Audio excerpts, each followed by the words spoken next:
ముసురు వర్షం ఉసురు తీసింది. వలస బతుకుల్లో విషాదాన్ని మిగులుస్తూ పాలబుగ్గల పసిప్రాయాన్ని మడుగు నీటిలో ముంచేసింది. షాద్నగర్ నోబెల్ పార్కులో వెలుగు చూసిన హృదయ విదారక ఘటన పలువురిని తీవ్రంగా కాల్చివేసింది.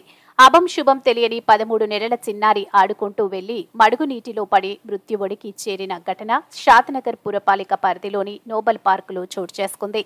బీహార్ రాష్ట్రానికి చెందిన మీర్ అహ్మద్ అతని కుటుంబంతో కలిసి గత కొంతకాలంగా నోబెల్ పార్కులో నివసిస్తూ వాచ్మెన్ గా అక్కడే విధులు నిర్వర్తిస్తున్నాడు. గత 2 రోజులుగా ఎడతెరిపి లేకుండా కురుస్తున్న వర్షాలు ఆ కుటుంబంలో తీరని విషాదాన్ని మిగిల్చాయి. తాము నివసిస్తున్న పార్క్ సమీపంలో చిన్న గోతిలోకి భారీగా వరద నీరు చేరి మడుగును తలపించింది.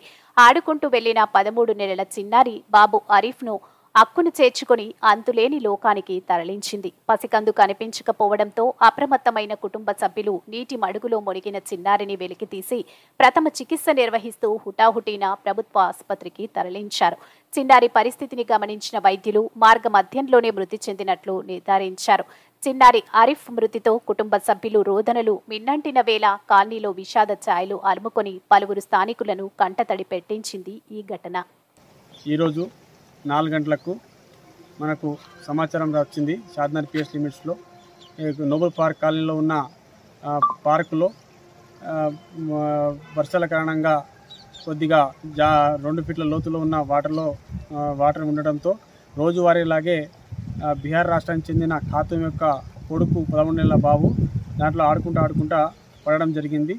పడితే వెంటనే అక్కడి నుంచి హాస్పిటల్ పడిన తర్వాత వాళ్ళ తల్లి చూసి తీసుకొని హాస్పిటల్ తీసుకుపోయేసరికి చనిపోవడం జరిగింది. వాళ్ళు 3 సంవత్సరాల నుంచి ఈ ఇంతియాజ్ యొక్క ఇంటి దగ్గర వాచ్మెన్గా పనిచేయడం జరుగుతుంది. బతుకుదేరం కోసం వారు పార్క్ పక్కనే చిన్న గుడిసెలో వంట చేయడానికి వాళ్ళ అమ్మతో పాటు రావడం జరిగింది. ఇక బాబు ఆడుకుంటా వాటర్లో పడి చనిపోవడం జరిగింది.